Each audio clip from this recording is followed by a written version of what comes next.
bem-vindo ao Cria Brasil Podcast. Eu sou Fran Rodrigues, podcast Cria Brasil. É o podcast que fala as manhas da favela com quem é cria de verdade. E hoje o nosso convidado é uma pessoa que é lá do Capão Redondo. Na verdade, ele é do Jardim Germânia, mas a gente costuma falar que da ponte pra cá é tudo Capão, né? Exatamente, exatamente. O nosso entrevistado de hoje tem 36 anos e tem 15 anos de carreira. Ele é formado em rádio e TV, atua na área desde 2007, é cria de periferia, morador da Zona Sul de São Paulo. Já falei de onde ele é, do Jardim Germânia, lá do Capão, região do Capão Redondo ali, tá tudo junto e misturado. Ele atua como diretor criativo na produtora Arsenal Filmes desde 2016 e faz uma porrada de coisa, mas ele vai falar pra gente. Seja muito bem-vindo, Fernando Bueno. Ô, salve, salve, Fran, tudo bem? Toca aqui. Vamos que vamos, salve, cria, tudo certo? Bom, como a Fran disse, posso começar aqui já? Pode começar, mas aí Fernando Bueno e o apelido dele é Feijão. Opa. Aí eu já começo perguntando, feijão é por cima ou por baixo? Olha, isso é uma polêmica muito grande. As pessoas devem te perguntar Vixe direto. Maria, não, primeiro assim, às vezes falam feijão e o arroz, cadê o arroz? E aí eu costumo dizer, feijão é sempre por cima. Feijão é por cima porque assim, no prato de feijão a gente entende que o arroz vem por baixo, o feijão por cima para dar aquela liga. Se vem o feijão por baixo, não dá liga, fica tudo sambando. Então feijão é sempre por cima, rapaziada. Ó, feijão por cima. Maravilha. Pode falar. A gente quer saber mais sobre você, sobre o seu trabalho no Capão Redondo. Na verdade, não só no Capão Redondo, né? Sim. Mas a gente quer conhecer a sua história. Fala um pouquinho da sua trajetória. Bom, então, eu trabalho hoje em dia, atualmente, eu trabalho na Arsenal Filmes, né? Que é uma produtora que não fica tão longe daqui, fica ali no Jardim Colombo. Pra quem é do Jardim Colombo, salve. Trabalho lá desde 2016, né? É uma produtora voltada à publicidade, a documentário, videoclipe, DVD. E também dou umas puladas por aí em alguns lugares, né? Inclusive, uma pessoa muito legal que veio aqui no Cria é o Michael Mota, da Dois Neguinho, né? Michael. Gente Olha boa, só, a gente já tava brincando também nos bastidores, né? Que é Michael Mota e a gente fica chamando ele de Mike. Aí tem o Mike também que trabalha aqui com a gente. Não, é uma confusão, mas dá tudo certo, viu? Certo. Chamam de Mike, outro de Michael, tá tudo certo também. Inclusive são duas pessoas ótimas, duas pessoas que estão sempre muito alegres aqui. O Mike, que eu conheci esses tempos atrás, também vi que é do mesmo jeitinho do Michael, então tá todo mundo junto. Então eu faço alguns trabalhos pela produtora Dois Neguinho também.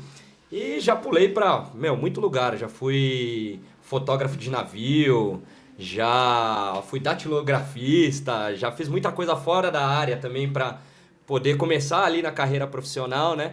E também ali pelos lados do Capão Redondo, Jardim Germânia. Eu também sou apresentador de um sarau, né? Que chama o Sarau da Praça. Recém-convidado, inclusive, né? E já fui, apresentador fui MC de evento por lá também, né? MC que eu digo é mestre de cerimônia, né? Não MC porque eu não sei rimar nada. Eu gosto de ficar atrás das câmeras, né? Mas, basicamente, a Arsenal Filmes, ela faz trabalhos de publicidade, né? Um trabalho voltado para aquele público gigantesco, que eu não tinha muito contato, né? Público A mais, tal. Que é muito interessante até eu falar disso, que é um público que muitas vezes não tem o contato com a realidade da quebrada, eles tentam se inserir nisso, e não por mal, às vezes porque não é a realidade deles, né? E às vezes acabam não entendendo o contexto, né? E eu mesmo também, quando eu era mais novo, eu não entendia o contexto de onde eu vivia, né? Eu sempre queria estar nos grandes centros, eu sempre queria estar em outros lugares e não entendia o contexto de onde eu vivia, né? Questão até da negritude, do cabelo, da cultura, de tudo isso. Então, de uns tempos pra cá, de mais ou menos uns 10 anos pra cá, eu comecei a entender muito melhor, né? Até porque a Dois Neguinho também, do Michael, hoje, esse ano completa 10 anos, né, de existência. E eu pude ver desde lá do inicinho, né, de como que foi todo esse processo de entender, né, da onde a gente veio, pra onde a gente se coloca, como que a gente pode usar as armas que a gente tem, né, que é a arma do contexto do audiovisual. Então, basicamente é isso. Eu transito por algumas áreas hoje em dia. Eu costumo dizer que a rotina, ela me entristece um pouquinho, né, nessa questão. Por isso que eu prefiro sempre tentar estar em todos os lugares, né? Seja com a galera que é da quebrada, que é a minha galera, né, que eu mais me identifico, mas eu também preciso ir para os outros lugares para entender esse público, para poder atender esse público e também poder levar as minhas referências do que eu sei para essa galera toda. Então é basicamente isso. Isso é muito bacana. E é muito importante também você falar de se entender como um morador de periferia, como uma pessoa preta também, Sim. né? Porque às vezes a gente fica buscando, você falou assim, muito de ir pro centro, não buscava coisas na sua quebrada, e às vezes as pessoas não buscam as referências não tinha, eu acho que hoje em dia a gente tem muito mais. Acho que as pessoas têm visibilidade e a gente tem mais referências de pessoas pretas. E a gente não tinha antigamente, né? E até pra gente era uma questão de construção, né? Numa época que a gente viveu, eu tenho a sua idade, praticamente. Sim. E hoje a gente tem essas referências, né? Com certeza. Não, é muito interessante isso. A gente até vê, fazendo um paralelo assim, fora do audiovisual mesmo, por exemplo, a gente vê quando a gente era criança, assim, sempre tinha só a boneca branca, do olho azul, loira, as paquitas, então a gente não tinha referência do, sei lá, eu posso até dizer por mim, assim, né, por que não o homem pode brincar de boneca, esses negócios, né, mas a gente não tinha referência de um, sei lá, um super-herói negro, igual tem bastante visibilidade agora, né, o que eu me lembro, né, eu lembro do Spawn, Soldado do Inferno, que ele era negro, e do que infelizmente faleceu, né, que é o Pantera Negra, né, então a gente não tinha tantas essas referências. Graças a Deus, hoje em dia tá tendo muito mais, mas eu ainda acho que falta muita coisa, a gente tá caminhando pra acontecer, mas ainda falta bastante referência, né, então aí dentro da gente das armas do audiovisual a gente tenta colocar mais isso em evidência, né, para mostrar que o negro, o gay não, vou colocar como LGBTQIAP+, né, que entrou o P agora também, né, então que pode fazer acontecer, a gente não precisa se colocar num papel de vítima e sim a gente tem que se colocar num papel de minimamente equidade, né. E depois disso a gente tentar se exaltar um pouco mais, que também falta para o nosso lado, né? Eu não entendia isso e agora eu entendo e minimamente eu quero me equilibrar, assim. E também acho que dá para você tirar um pouco do estereótipo, né? De quebrar os preconceitos, as pessoas conseguem entender, conseguem enxergar de uma forma que é real. Total. Né? Isso facilita muito. Quando começou essa sua paixão pelo audiovisual? Olha, minha paixão pelo audiovisual, ela vem desde muito pequeno. Porque assim, até contar um pouquinho do meu pai e da minha mãe, né? A minha mãe, ela é funcionária pública, do governo do estado, se eu não me engano, não lembro, mas eu acho que é isso. Mãe, desculpa aí, você tá me vendo, mas desculpa aí, eu não lembro. E meu pai, ele é motorista, só que meu pai, ele sempre foi muito aficionado, não sei se nem é essa palavra, mas eu acho que é por câmera, por máquina fotográfica. Então sempre em casa tinha uma câmera, sempre em casa tinha uma máquina fotográfica, tal, daquelas bem simplesinha, nada profissional, mas desde pequeno eu ficava fascinado em ver meu pai mexendo com aquilo ali. Eu ficava olhando, tal, aí quando eu era menorzinho assim, eu só ficava olhando. Depois de um tempo, eu comecei a pedir pro meu pai para começar a gravar. Eu via meu pai numa festa, eu ficava pulando na frente dele, mas não era para ser gravado, era para deixa eu gravar. E eu lembro até de uma frase engraçada que meu pai falava depois, quando ele deixou começar a mexer na câmera dele, né? Que era o Deus no céu e a câmera dele na terra, né? Ele falou, filho, 4 segundos em cada ação, 4 segundos em cada ação. Depois ele ia assistir isso, ele falou, filho, eu te falei, era só 4 segundos, perdeu muito tempo aqui e tal. Então, e também na parte da frente da câmera de vez em quando, eu ensinava com os amiguinhos jornal, ensinava teatrinho com câmera, até sem câmera eu já fazia isso. Mas o pai deve ter muitos registros. Nossa, eu costumo dizer assim, que a gente não costuma dizer em números, né? Eu digo em quilos. Eu acho que a gente tem em casa mais ou menos uns 50 quilos de fita, de coisa que tem lá. Tem coisa que tem certeza absoluta que eu não sei o que é, né? Mas tem muita coisa, tanto de fotografia, isso juntando fotografia, né? Porque na época revelava, e vídeo também, tem muita coisa. Né? E tendo esse material todo, você já pensou em fazer um vídeo sobre a sua família? Porque tem registros não somente seu, mas seus familiares também. Já pensei. A parte mais difícil hoje em dia, que a gente chama, é a telecinagem de tudo isso daí, né? Que é você transportar a fita, né? A captura da fita para DVD ou para MP4, essas coisas que fica um pouco mais difícil, porque assim, hoje em dia a gente sabe que infelizmente tudo tá caro, né? E você transformar tudo isso, você tem que comprar HD, você tem que comprar não sei o quê. Eu tenho essa vontade. E tempo precisa também, exatamente, né? Olhar porque, tudo. porque você vai ter que decupar, você vai ter que olhar para onde vai conduzir, né? Porque tem tudo isso. Eu costumo dizer que, por mais que seja, eu faça um documentário que a gente trabalha bastante com cinema verité, ou cinema verdade, né? Ele ainda tem um pouquinho, ele tem a liberdade de você ir para qualquer lugar, mas ao mesmo tempo você tem que ter um fio condutor para aquilo. Você não pode sair, vou colocar o contexto da minha avó e eu tô falando de bicicleta, sabe? Tipo, não, então acho que ainda o que me freia de fazer esse documentário e tanto outros que eu gostaria de fazer, que eu tenho até captado já, justamente sentar e poder fazer, né? Porque a alegria de pobre é ter que trabalhar primeiro, né? Para depois poder desfrutar, né? Então, mais uma hora vai rolar, que é uma coisa que eu gosto bastante. Isso é muito bacana. E quem são suas referências no mercado cinematográfico? Tá, então vamos lá. Eu vou primeiro pegar uma referência de uma realidade que eu vivo hoje em dia. Hoje em dia, no audiovisual, a primeira pessoa que é a minha maior referência, eu fico até um pouco emocionado de falar, é o João Pedro Maglio, da Arsenal Filmes, inclusive, porque assim, eu sempre via o trabalho dele, né? Antes de eu trabalhar com ele, eu sempre via ele fazer as coisas com uma dedicação tamanha e sem nenhum tipo de estudo, por assim dizer. Ele estudava por ele, não estudo acadêmico. Ele nunca fez uma faculdade de audiovisual, ele nunca fez uma faculdade de jornalismo, seja lá o que for. Ele foi por interesse dele. Então, a minha primeira e maior referência é meu parceiro de trabalho, né? Na verdade, são duas, né? Isso é muito fofo. Eu fico tão encantada quando eu pergunto isso. E a pessoa vem com a gente normalmente imagina que é uma referência, sabe, famosa. Sim, e a pessoa traz uma referência que é próxima, uma pessoa que é próxima. Fantástico. Não, e o João, o Jones, né? Se eu falar João, ele me mata. Então é Jones Maglio. Eu falo assim porque eu vejo a garra que ele tem para fazer o que ele faz. E antes de eu estar lá, porque a Arsenal ela já vive já um pouco mais tempo do que eu tô, né? Ele fazia meio que sozinho e fazia acontecer de verdade, com muito esforço, com muita garra.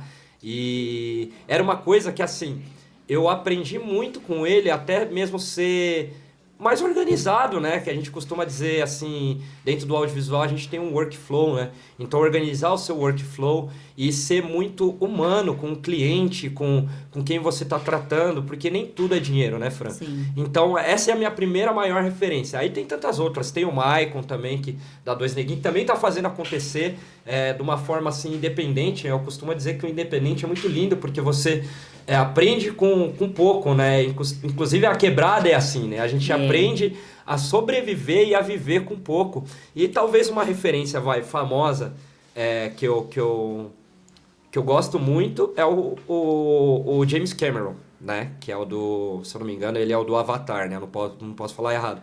Que é o cara que desceu lá, fora o audiovisual, foi o cara que desceu no lugar mais fundo da terra lá com o barquinho dele, com o submarino dele. E o que ele faz é muito fantástico. O que ele pôde trazer com os filmes que ele fez é extremamente fantástico. Então, uma referência famosa seria isso, mas a referência mais real para mim é o Jones, da Arsenal, o Maicon e tantos outros. O Gui, que tá ali atrás também, é uma grande referência também como uma pessoa polarizadora também, né?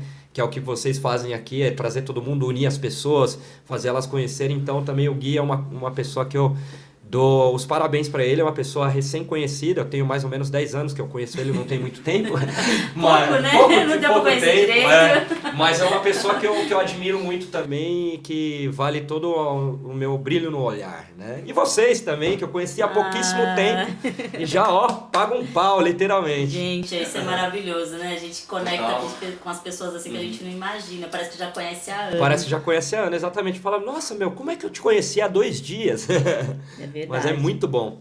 É verdade. E fala um pouquinho da sua infância lá você cresceu no Jardim Germânia, né? Que é Capão Redondo, que a gente costuma falar, que é tudo muito complexo. Como foi sua infância? Olha, a minha infância, assim, ela não foi uma infância de muitos luxos, né?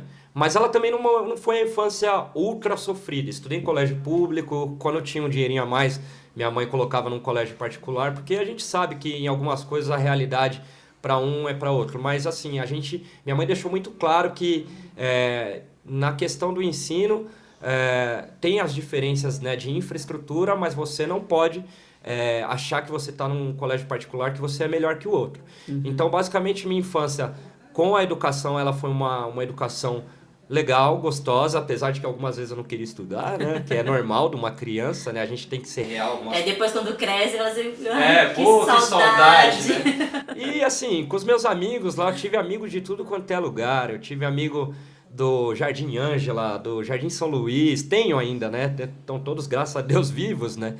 Perdi alguns, infelizmente, também nessa... falar, né? Eu também cresci no Parque Santo Antônio. Exatamente. Muita gente que exatamente. Perde, né? Mas, basicamente, a minha infância, ela foi uma infância, não foi das mais ricas, obviamente, mas foi uma infância gostosa de se viver, aprendendo ali com muita gente, tendo também a oportunidade de ser inserido também na música, né? Com artistas da quebrada muito cedo, conheço sambistas, né? Que até já faleceram, eu tive banda também na quebrada, tive banda de hardcore, né? Aí vou te fazer uma pergunta que todo mundo faz pra quem mora no Capão Redondo. Você conheceu o Mano Brown? Olha, eu não cheguei... Eu não cheguei... Mora no Capão, parece as pessoas me perguntam se eu conheço o Mano Brown. Como você... E aí, beleza? Toda esquina tem um Mano Brown, assim, tem vários. Eu não cheguei a conhecer de trocar ideia, né, com ele. Mas eu sei que ele toma café numa padaria ali perto de casa, que é ali no Morumbi Sul, ali... perto do Arariba, então algumas vezes eu já pude ver. Eu tenho até uma história engraçada com ele, que não é nem dessa padaria. Da padaria eu vi ali, só que eu não vou ficar tietando, tá comendo, sei lá, eu acho que eu ficaria com muita vergonha. Mas teve uma vez, olha, eu tava indo pro trabalho, eu não trabalhava ainda no audiovisual, e eu tava naquele busão que não passava nenhuma agulha ali, mas tava tudo apertado de manhã, chovendo, um frio lascado, eu com aquelas meus pano de prato, né, que a gente fala, né? Frio pra caramba, com a mochilinha com a marmita dentro e encostada assim, ó, na... Olha, você tá falando, eu tô rindo, porque eu já vi uma vez a Paraisópolis com o cara no vídeo. Não, mas eu tava quase assim. Aí, aonde, eu não sei se o Mano Brown ainda tá morando ali perto do... Que ele morava num condomínio ali perto da... tem o Hospital Campo Limpo, sim. Um pouquinho depois. Amarelo, né? Isso, Grand Prix. E o busão tava parado bem ali, estrada Tapicirica, né? Estrada Itapecizica, né? De manhã um trânsito ferrado. Tô lá assim, me tremendo todo, aí eu olhei assim no carro, assim, ó, e ele lá com aquela cara, o bicão dele assim, né? Aí será que ele vai me ver se eu fizer algum gesto? Aí ele, aquilo ganhou meu dia, ele só... Vai lá, vai lá, moleque. Nossa, aquilo ganhou meu dia de um jeito, mas assim, conversar com ele, gostaria muito, né, com ele, com o Blue, né, e tantos outros rappers, né, conversar com eles, eu gostaria muito para entender, porque eu gosto muito de rap também, inclusive com a Dois Neguinhos a gente teve a oportunidade de gravar o Zafka Brasil, gravar vários conteúdos, videoclipe, né, saiu um videoclipe deles que demorou 2 anos, para ser construído, porque começou no início da pandemia, começou a partir de uma live, e aí eu tive a oportunidade nesse meio do Michael me convidar para entrar junto na direção fotográfica, né? E entrei com o maior prazer e fiquei, é o Zafka na minha frente, que legal! Então, gostaria, né? Gostaria de conhecer várias outras personalidades muito interessantes ali e de outras quebradas também, né? Nossa, isso é bacana, né? Uma história interessante, né? Sim, total interessante, né? Acho que todas as histórias assim, elas têm seja ela qual for, ela sempre traz um ensinamento pra gente, sempre traz basicamente é isso, né? Um ensinamento, um modo de se pensar, como que a pessoa pensa, pra você conhecer a pessoa em si, não só o artista, né? Então isso é muito legal. E também demonstra humildade, né? Total.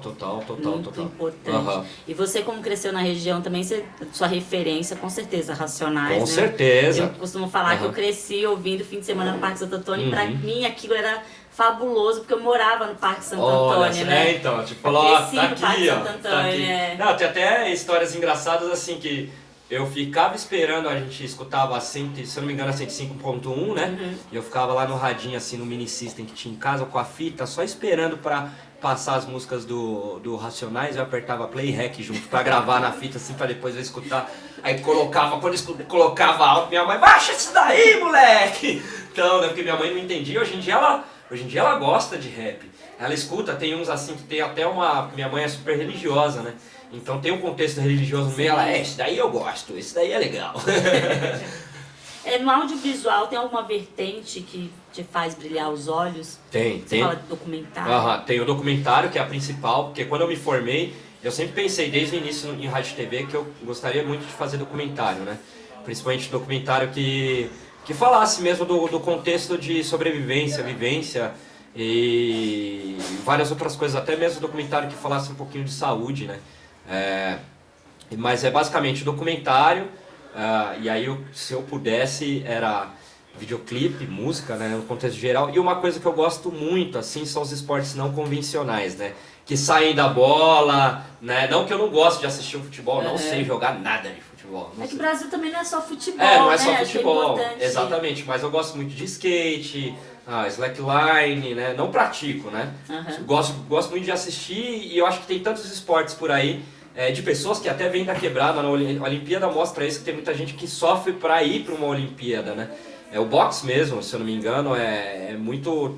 Só os gigantescos mesmo vão com patrocínio, a grande maioria põe do próprio bolso. Então eu queria muito também falar sobre isso, né? Esportes que antigamente eram considerados de elite, né? Exatamente. Hoje em dia, por exemplo, aqui em Paraisópolis tem o rugby. Sim, né? sim. Que aí tem um projeto de rugby que foi fundado há, acho que um pouco mais de 20 anos. E antes disso, ninguém sabia o que era rugby. Eu mesma não sabia. Exatamente. Quando eu vim trabalhar em Paraisópolis, eu conheci o rugby através desse projeto, que é o Rugby para Todos. Olha que legal, interessante. Depois eu vou atrás também. Tem o Rugby para Todos, tem esgrima também aqui em Paraisópolis. Então, outras modalidades de esporte que não é o futebol. Justamente, porque assim, pro futebol, claro, futebol no contexto geral, a gente tá até em fase de Copa do Mundo e tal, já vem muita grana para eles. É claro que tudo bem, beleza, que bom que também vem bastante grana, mas tem tantas outras coisas legais de se aprender, tanto esportes individuais ou em grupo, né, que ajudam muito crianças e adolescentes,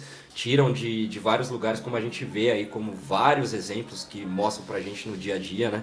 Então, eu acho que esses outros também tem que ter um espaço, né? Também tem que ter o seu lugarzinho, né? E você pratica algum esporte? Pratico, tomar cerveja, brincadeira. Eu ando um pouquinho de skate, apesar de que agora eu não tô podendo, porque eu te falei até nos bastidores, eu fiz uma cirurgia no olho, então o médico falou, por enquanto você só pode caminhar. Mas eu ando um pouquinho de skate, né? O skate que eu ando é um mini cruiser, que ele é um pouquinho diferente de skate de manobra, ele é pra descer ladeira, essas coisas, porque a gente tá velho, não gosta mais de se machucar, então eu falei, acho que não é a hora de fazer manobra, né? Mas eu gosto assim, pra me movimentar, né? Eu gosto de movimentar. E aprendi esses tempos atrás, né? Foi esse ano, se eu não me engano, o final do ano passado, aprendi um pouquinho do wakeboard, né? Que é você puxar uma prancha com um barco, né? Puxando a partir de um barco, e é o esporte com prancha mais fácil de você evoluir, né? Que ele é muito rápido, se você tem um pouco de base de skate, ele é muito rápido de você levantar, né? Então, isso é muito legal. Eu acho lindas as pessoas andando de skate, mas eu não consigo me equilibrar. Não, mas é aquele negócio, skate é arte, cair faz parte. A gente não quer cair, né?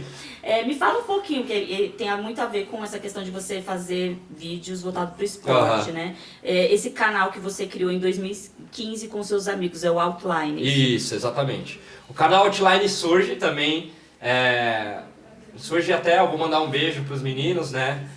Pro Rick, pro Pato, Gilberto Pato, pro Frog, pro Dinho, que também foi desse canal. Ele surge a partir do princípio disso. Todos não sabiam jogar bola e gostavam de assistir outros canais, né, outras coisas.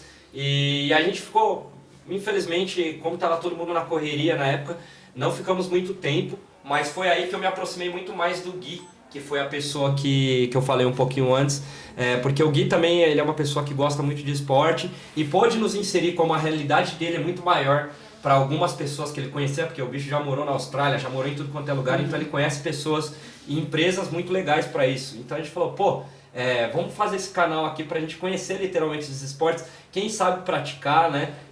Alguns, inclusive até a primeira matéria que a gente fez, a gente conseguiu gravar uma galera da quebrada, era uma quebrada lá para os lados de São Bernardo do Campo também, a galera que, tipo assim, que nem nós, assim, não é elitizada, tal, sofreu pra caramba para comprar equipamento que é o Highline, né? O Highline que é? Sabe aquela cordinha que a gente fica pulando no slackline? Só que eles fazem isso em cima de prédios, em cima de coisas gigantescas. Eles fazem até na Pedreira de São Paulo aqui, que é mais de 100 metros de altura e tal. Gente, tem que ter muita coragem. Tem. Ó, pra você ter uma ideia, a gente colocou uma câmera GoPro aqui em cima no menino pra ele ir nesse prédio. Dá vertigem só de você ver aquilo. Dá uma vertigem muito grande, mas foi muito interessante ver que assim, uma coisa que era elitizada, hoje em dia está um pouco mais acessível. Ainda é caro, mas está um pouco mais acessível. E o amor, a paixão que eles têm por isso. Eu gostava muito de ver essa paixão das pessoas dentro do esporte. Infelizmente, durou o tempo que tinha que durar. Eu não falo nem que durou pouco tempo, durou o tempo que tinha que durar, tal, justamente por outras correrias que todo mundo tinha, mas um dia ainda volta, né? Fora isso, um pouquinho mais pra frente, eu tive a oportunidade também, uma outra coisa que eu gosto dentro do esporte é falar como se fosse uma parte documental. Então, eu junto com alguns amigos, volto a dizer também do Guilherme de novo, a gente teve a oportunidade de gravar um documentário chamado Elas na Barca, que é falando o porquê que, diferente dos homens, as mulheres sentem a necessidade de criar grupos, equipes de surf no Brasil. Por que tem isso diferente dos homens? Os homens, um ou outro você vê no Brasil que tem uma equipe de surf junto, né? Já as meninas não, tem Surf Nelas, tem o Salt Sisters, que foi um grupo que veio da Austrália para cá, de brasileiras que voltaram para o Brasil e montaram o Salt Sisters.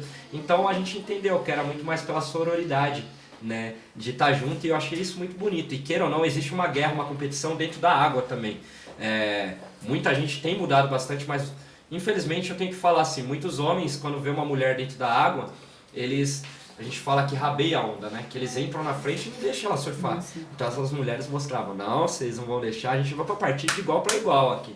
Mas é muito interessante ver o contexto fora também, que são pessoas que, muitas vezes não moram na praia, caem pra praia de final de semana quando dá, porque tem filha, tem trabalho, tem que... É correria, a mulher é tudo correria. Pra conciliar. Entendeu? Então isso foi muito interessante. E também tem um outro que eu achei muito legal também, brevemente falando, sei que o nosso tempo é curto. Não é curto não, pode falar mais. Opa, então vamos nessa. Foi o Permutando também, né? O Permutando, a gente fez um documentário sobre... Que vai passar numa TV de canal fechado, não sei se eu posso falar dela aqui, se eu posso falar, chama Travel Box Brasil, que conta a história de que permuta é sem dinheiro, né?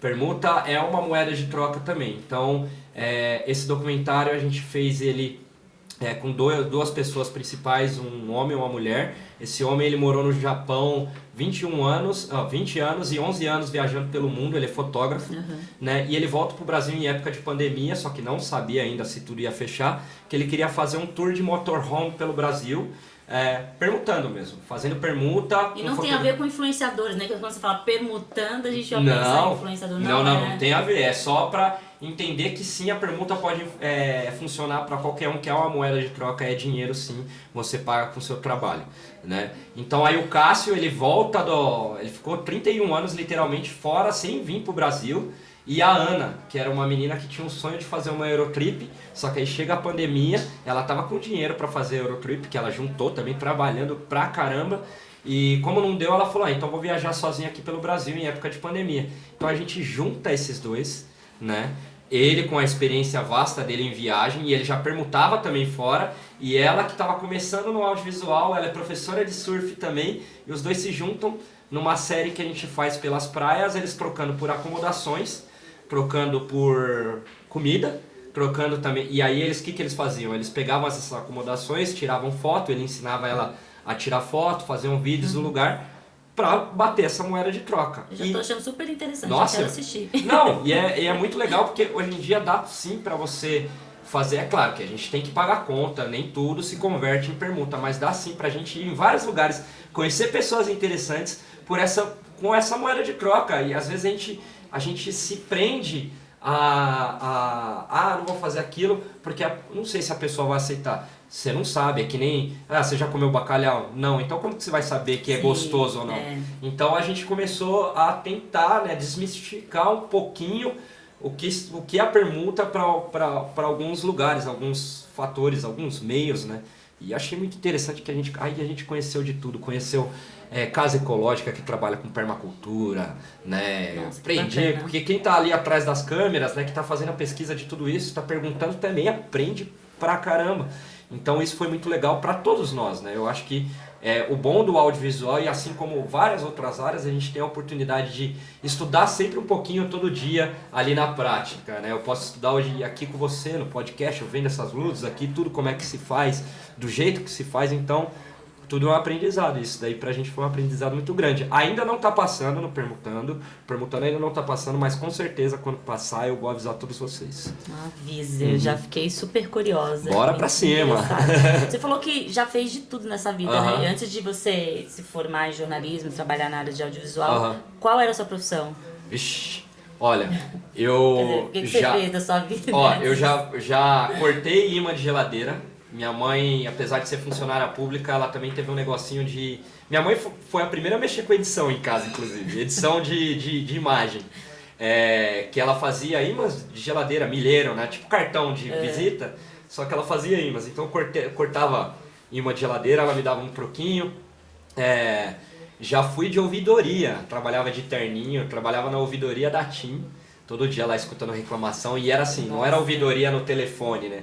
Era ouvidoria ao vivo, então a pessoa ia me xingar lá ao vivo. Já fui monitor infantil, já fui manobrista de buffet, e é engraçado que o manobrista, assim, de manobrista para monitor é que eu fui, como é que fala quando a pessoa... eu subi de cargo, praticamente, que eles viam que era muito palhaço, eles falaram, acho que você se dá melhor com as crianças, né? Já fui também, assim, esse é um pouquinho dentro da área, já fui fotógrafo em cruzeiro, né, cruzeiro de viagem, essas coisas. Aí quanto tempo você... Eu fiquei pouco tempo, porque assim, o meu contrato era para ser 9 meses, né? Só que assim, felizmente eu conheci muita gente legal, né? Eu conheci, dentro do navio você tem 53 nacionalidades diferentes, então você conhece italiano, vietnamita. Uma baita experiência. Nossa, uma baita experiência, só que ao mesmo tempo... assim, foi uma experiência que eu tive pra mim, não quer dizer que se alguém for amanhã vai ser a mesma, até porque eu não sei como é que tá hoje em dia. Mas eu me minava muito em, infelizmente, algumas coisas de xenofobia dentro do navio. Então eu não conseguia, assim, eu via, sei lá, alguém, não vou nem colocar nacionalidades, tá? Mas eu via alguém de uma nacionalidade um pouquinho, né... Não pior, eu não sei bem se é essa palavra, mas menos favorecida e uma que tem a nação muito forte, né? Um país de primeiro mundo, batendo de frente e humilhando essa pessoa, e eu não conseguia ficar quieto. Eu não conseguia porque, poxa, a gente tá no mesmo lugar, você pode ajudar essa pessoa em vez de ficar apontando o dedo e humilhando ela. Então eu arrumava confusão lá dentro com os menos favorecidos, né? E o meu contrato era para ser de 9 meses, eu acabei saindo antes, só fiz América Latina, acabei indo para Argentina, Uruguai e Brasil, fazendo essas rotas, assim, mas foi muito gostoso ao mesmo tempo, não foi só coisa ruim, mas assim, eu preferi sair, porque senão eu ia me minar muito e poderia acontecer coisa pior, porque eu fico muito bravo com isso, sou meio reativo com essas coisas. Eu falei, não, deixa eu sair, mas eu tenho ainda bons amigos de lá, ainda converso com alguns de lá, uma pena que hoje em dia não tá tendo pra ir, né? Mas uma hora, se Deus quiser, eu vou visitar eles. E eles aprenderam português, eu pude aprender um pouquinho da língua inglesa também com eles. Uma baita assim. experiência. Nossa, você conhece gente pra caramba, hein? Conheço. Costumo dizer que eu tenho a chave da cidade. Isso é bom, isso é muito bom. Se conectar com pessoas, nossa, total, né? Conhecer total. Eu acho animal, assim. Até mesmo o curso de comunicação já diz isso, né?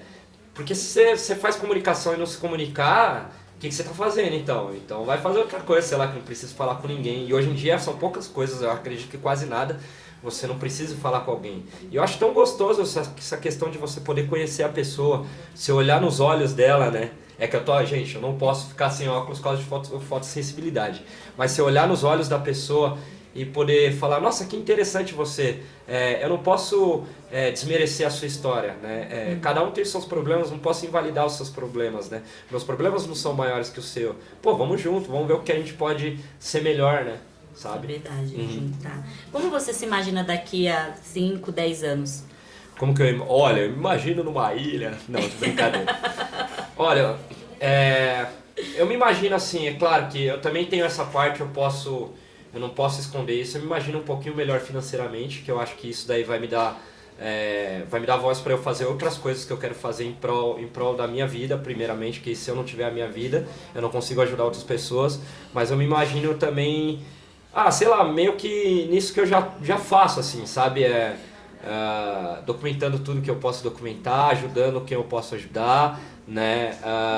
Dando mais condição ainda, meus pais são vivos ainda, dando mais condições para eles, né, de ficarem mais tranquilos ainda, né, que eles já têm uma idade já mais avançada, né? Eu quero ter uma casa ainda num sítio assim para mim. Acho que isso, se a gente se esforçar, acho que a gente consegue, nem que seja pequenininha, mas eu tenho alguns sonhos próprios meus e quero assinar mais coisas como direção, como fotógrafo, né? Eu tenho projetos paralelos também com fotografia, eu tenho N coisas. E também, fora isso, eu gosto muito de desenhar, então, sei lá, fazer uma exposição de arte, alguma coisa voltada nesse meio. Exposição fotográfica também. Né? Exatamente. Eu quero estar passeando ainda nesse meio, assim.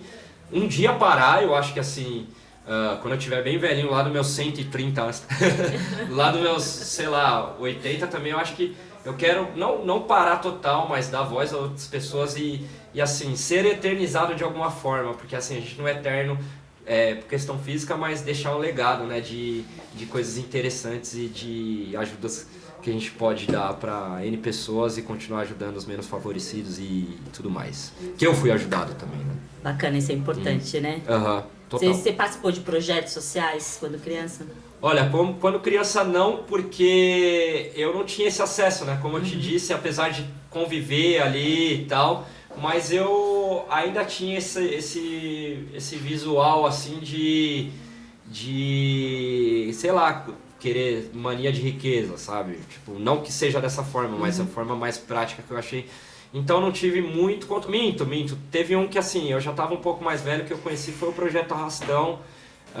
Se eu não me engano também, eu ouvi falar, não cheguei a participar. É Campo Limpo, né? Campo Limpo. E assim, eu participei de coisas que foram sociais, projetos sociais que eu não paguei, que foi capoeira, que eu fiz capoeira com Ilha do Maitá, com o Projeto Lobinhos, né? Sempre gostei muito de dar uma gingada, né? Bater uma tabaco. Então, foi coisas mais pequenininhas, assim. Aí depois de adulto, depois de velho, que eu vim de fato a me interessar muito mais, assim, que tem dentro da agência Solano Trindade, tinha o espaço comunidade do Dico também, né? Eu conheci muita gente também que vem de fora para cá, pro Jardim São Luís ali, que tem um espaço comunitário Monte Azul. Então aí eu comecei a me enveredar dentro desses daí, né? Ajudando, né? Ou indo em eventos, indo em sarau também, né? Uma coisa que culturalmente que eu fiz há pouco tempo mesmo foi participar do Sarau da Praça, né, que rola no Capão Redondo também. Salve, rapaziada! Que rola no Capão Redondo. E esse último que a gente fez do ano foi a 7ª edição, que foi um Sarau da Praça da Consciência Negra, né? Então, aos poucos eu ainda vou entrando cada vez mais, assim. A própria Dois Neguinho mesmo também tem me ensinado bastante a conhecer essas pessoas, ver um pouquinho também mais essas pessoas, com quem que eu posso falar, como que eu posso ajudar, né? Botar a nossa força lá pra cima. E é basicamente isso, eu tô em tudo quanto é lugar, assim. Isso é muito legal. Sim, total. Conectar com pessoas, né? Total. E você tem desenvolvido ou participado como dando aulas, né, voltado para o audiovisual em algum desses projetos? Olha, a última coisa que eu fiz não tem muito tempo. Na verdade, assim, eu tive a oportunidade de voltar a fazer isso, né? Porque lá atrás, mais ou menos 2008, 2009, junto com uma produtora que eu trabalhei, chama Panamérica Filmes, a gente deu voz à galera lá de Suzano, né?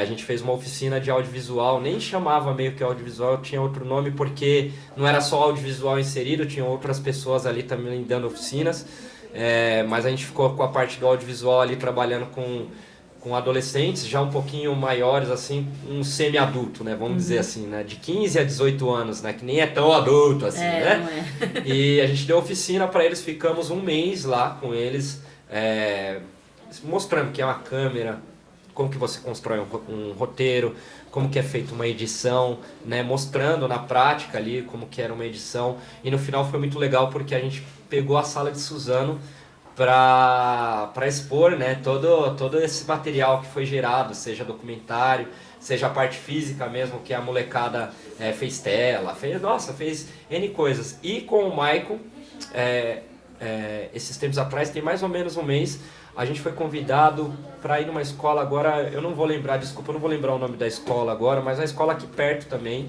ali para os lados do Terminal João Dias, uma escola municipal. A gente foi lá conversar com as crianças sobre a nossa trajetória mesmo, né? E eu quero muito mais, fazer mais coisas, né? Ir nos colégios, mostrar que é possível, né?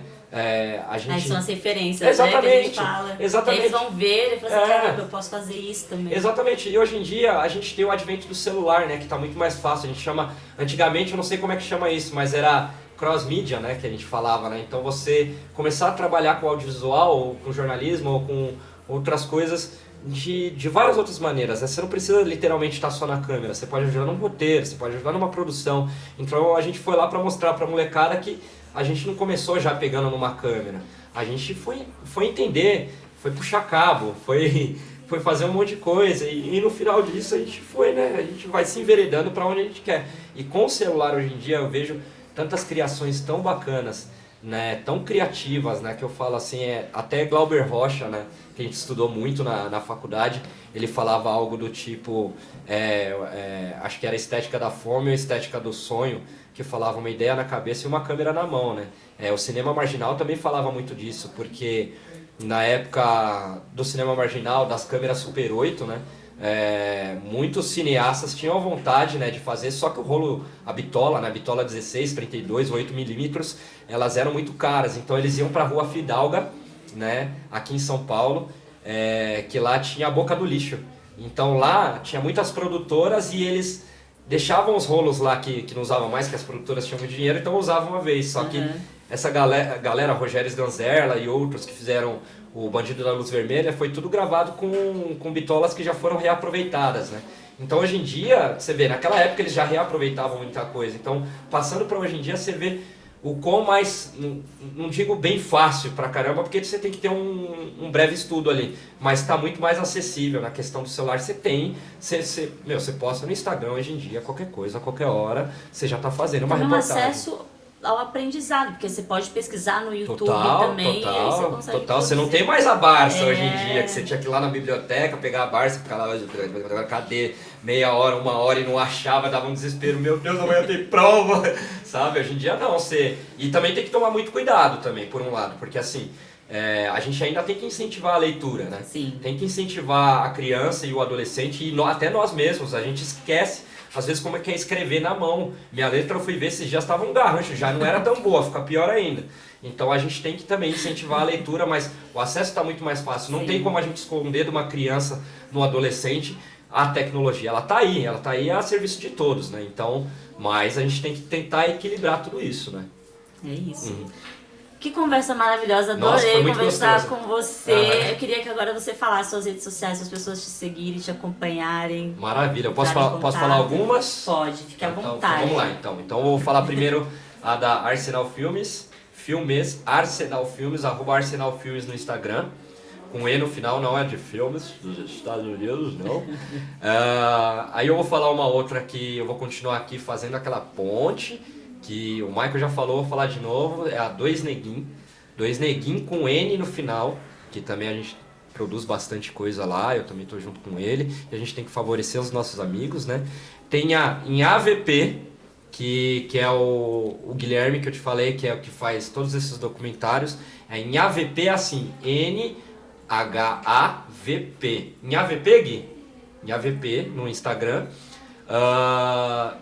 Arsenal Filmes, Dois Neguinhos, em AVP. E a minha também tá muito fácil pelo meu apelido, né? Então é O Feijão Bueno. Lá você vê todas as minhas peripécias, seja do audiovisual, de fotografias que eu gosto de fazer. E também meu dia a dia, eu gosto de tocar, então às vezes eu solto um som lá, né? Estouro algumas taças em casa, mas tudo bem.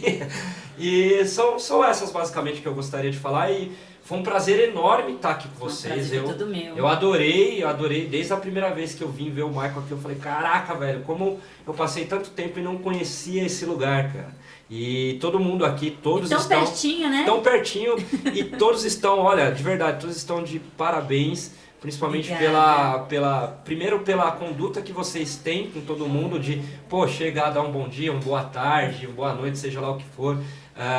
O Anderson mesmo da outra vez, mal me conhecia, já me mostrou aqui não, você precisa de ver isso daqui, de edição e tal, não sei o que. O Mike também me explicando os negócios de áudio e tal, e o Mike parece que é irmão gêmeo do Mike também, então já tá tudo em casa. Você, Franco, esse sorriso incrível que você obrigada. tem, né? A Jéssica também, a Gi que tá lá embaixo, todos aí estão de parabéns, continuem sempre fazendo acontecer. Tem até uma frase que eu falo que ela é em inglês, que chama Go Out and Make Some Memories, né?